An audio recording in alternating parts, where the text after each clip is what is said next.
laban ai chinh slur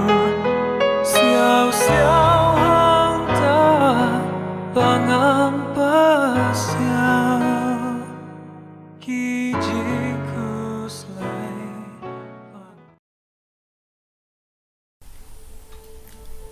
Kacing puli naga kitab ujar maya kalanong kabalay puway kadaghat kabaningkong hadu banyo hakata kapor uang utray ngan salong ublay jung kijat u Israel baro ban makikin salong kipat junga utrayu ang kumne kipat kibalalait na kawailam kilayo jingkarku hakari kenja man bau Israel ulawat jingjatan utrai lapau hau nasha jengai ngala iet ye phi laka jing iet bam jukun namar kata ngala peteng ye kajing sebun jonga ye phi ngan satay biang ye phi pien sayang kenjeriang ko Israel basuti pien sadeng biang halade deki ksing syakuriau pien salet syakajing syad jong kinong le tamasa pien sathong biang ye biri sawan halor kilum samaria kinung rab kin sathong bat kin sayo bam yaw so en sapoi kasni haba kinong aphira kin siya perta harilum Ephraim yang jot ho yangin ya lekiu Shasion syau trai blay jungi nabau trai ong kumni teruai jam nakajingkemen nakabantau Jacob to penjam kijing risa na kabanta orang bakdu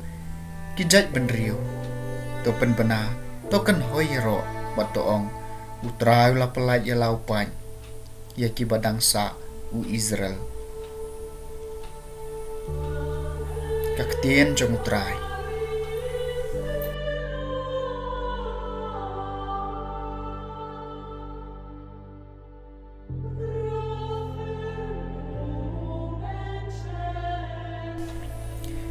kajing puli na gospel bakut kat kum Matthews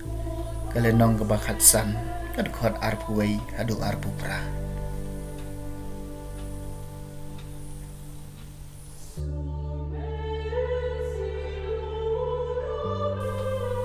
ha kata kapor uji sulami berwalet syakathan tirus bat sidon bat hakmi kaway kanong kanan kabalasyong ha kata kathan kalawan syu bat kalakarpat to isin ayanga ko try ko khunu David ka khun jonga ka shong ksut bat ka shitom jur Henry shem jubab ya ka wat chicken tin ru de kisenran jong u kilawan bat kro ya u ki pha kan leino namar ka syuyam na dien jongi ula jubab yang ala pha tang sekilang bron balaja kaying Israel hangta kalawan sisendon bat kala dem krup haki kijat jong u kaong kotra itu irap yenga tiula jubab kamlong kabadai ban shim ya kajing bam jong ki khun bat ban berat haki kseu yeng kala phai kitien